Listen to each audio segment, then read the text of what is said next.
வாழ்க வையகம், வாழ்க வளமுடன். வாழ்க்கை மலர்கள். நால்வோர் நற்சிந்தனை. ஜூலை 22. தலைப்பு: ஆட்சி முறை சிறக்க வேண்டும்.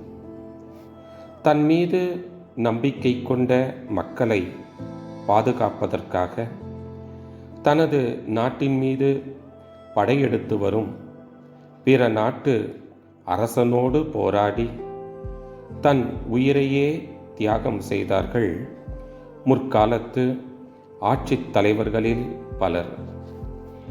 எதிரி என்ற பெயர் வைத்து மனிதரை அழித்து வந்த முறை அது. தான் ஒரு ஆட்சித் தலைவனாக வருவதற்காக தன் மீது நம்பிக்கை கொண்ட மக்களையே சமயம் வாய்ப்பின் பலியிட துணிந்து வஞ்சகமாக திட்டமிட்டு செயலாற்றுகின்றார்கள்.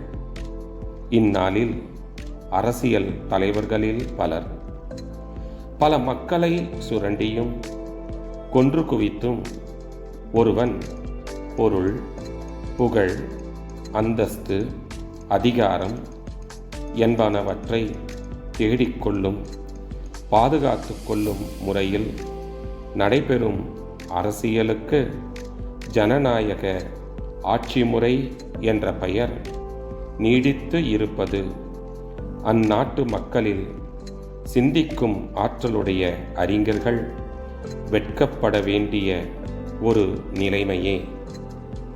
நீண்டகால சமூகத் தொண்டின் மூலம் தகுதியும் திறமையும் பொறுப்புணர்ச்சியும் பெற்ற ஒரு சமுதாய நன்னோக்கவாதியை தங்கள் அரசியல் தலைவனாக நியமித்து கொள்ளும் அளவுக்கு மக்களிடம் சிந்திக்கும் ஆற்றல் உண்டாகும் வரைக்கும் எந்த நாட்டிலும் கயவர்கள், நயவஞ்சகர்கள், ஒழுங்கினர்கள் இவர்கள் ஆட்சித் தலைவராகவோ அரசியல் கட்சி தலைவராகவோ வரும் வாய்ப்பு நீடிக்கும்.